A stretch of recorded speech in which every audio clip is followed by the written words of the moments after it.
নির্বাচন কমিশন কিভাবে কি করেছে সেগুলো তো আমরা বলতে পারবো না। তবে আমাদের এই বর্তমান সরকার, অন্তর্বর্তীকালীন সরকার যেভাবে কাজ করছে, আমাদের মূল লক্ষ্যটা হচ্ছে নির্বাচনটাকে সুষ্ঠু করা, এবং নির্বাচনে যদি কোনো অনিয়ম হয় সেটা যাতে তাৎক্ষণিকভাবে সাংবাদিকরা রিপোর্ট করতে পারে সেটা নিশ্চিত করা, এবং সেটা নিশ্চিত করার জন্য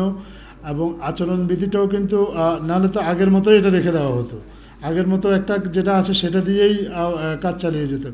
এটা পর্যালোচনা করে এটা এমনভাবে করা হবে যাতে সাংবাদিকরা তাদের কাজেও কোনো প্রতিবন্ধকতা সৃষ্টি না হয়, আবার নির্বাচনে ভোট সংগ্রহের কাজেও কোনো ধরনের বিঘ্ন তৈরি না হয়। বর্তমান অন্তর্বর্তীকালীন সরকারের কোনো দল নেই,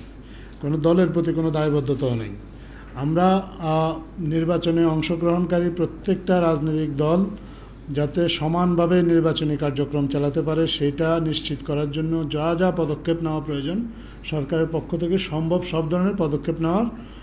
চেষ্টা করবে। এবং কোনো রাজনৈতিক দল যদি নির্বাচনী আচরণবিধি ভঙ্গ করে, যেহেতু সরকারের নিজস্ব কোনো দল নাই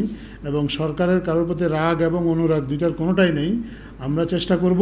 কোনো রাজনৈতিক দল যেন তার নিজস্ব নির্বাচনী আচরণবিধির বাইরে গিয়ে অন্যের জন্য কোনো ধরনের প্রতিবন্ধকতা সৃষ্টি না করতে পারে, বা অন্যের উপর কোনো ধরনের প্রভাব, বিশেষ করে সাংবাদিকদের উপর কোনো ধরনের প্রভাব খাটাতে না পারে, বা কোনোভাবে কোনো রাজনৈতিক দল দ্বারা কোনো সাংবাদিক যেন কোনোভাবে হয়রানির কোনো শিকার না হয়। যদি এগুলো হয় তাহলে আপনারা তাৎক্ষণিকভাবে প্রশাসনকে জানাবেন। আমরা দৃঢ়ভাবে বিশ্বাস করি প্রশাসন এবার নিরপেক্ষভাবে কাজ করবে এবং